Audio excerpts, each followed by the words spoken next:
Hello friends, today we will see how to create multiple folders from the list in Excel file.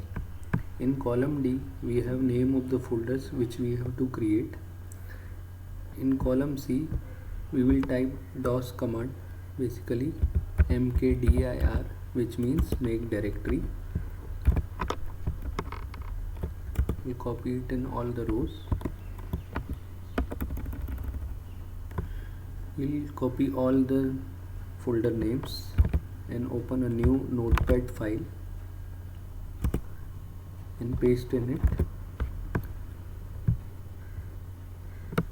We'll save the file in the location where we want to create new folders.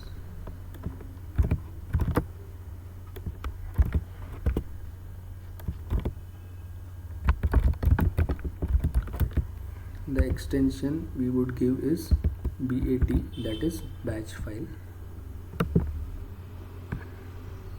The file is saved. The moment we click on that file to open, all the folders are created. Let me know your views on this. Thank you.